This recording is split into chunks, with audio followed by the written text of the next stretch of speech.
People of God, good afternoon. I've been thinking a lot about how we experience and know that Christ is with us. Every day when I come into our church and it's empty of me, except for me and the occasional visitor and our staff, Administrative Director Tracy Rogers, it feels so different. And I want to know how the ministry and how God is present in this very strange time. So the other day I walked into the narthex and noticed that our beautiful poinsettia that I acquired from the high school choir fundraiser at Skyview, that we placed here in our narthex well before Christmas, is still beautiful, still in bloom. Yeah, it has shown some age. There's some wilting here and there, but the beautiful plant is still very much alive.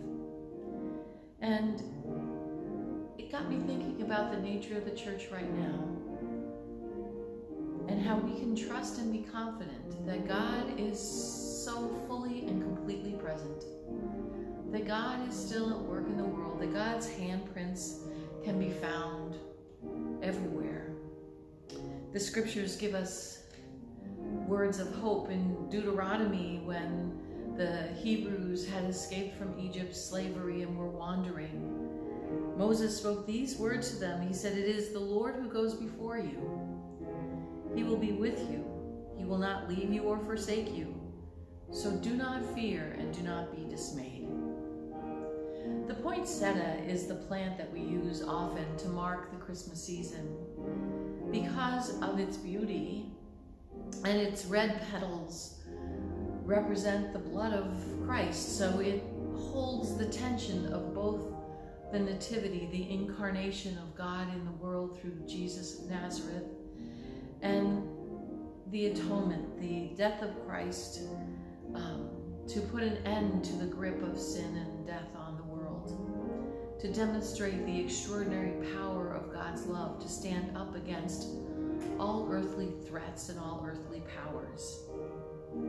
It is a symbol of resurrection, of the life-giving life of Christ as the stone is rolled away and God raises Jesus from the dead. It holds that promise that in the worst of our moments, the worst of time, that God can help guide us to Easter, guide us to wholeness, and guide us to life. And so as we continue this journey through our quarantine time, through COVID-19, through this changing time in our world, when we don't know what things are going to look like in the future, when we know church is going to be different in how it had been for many generations in terms of how we gather, we can know with absolute confidence that Christ shall be present and Christ is present.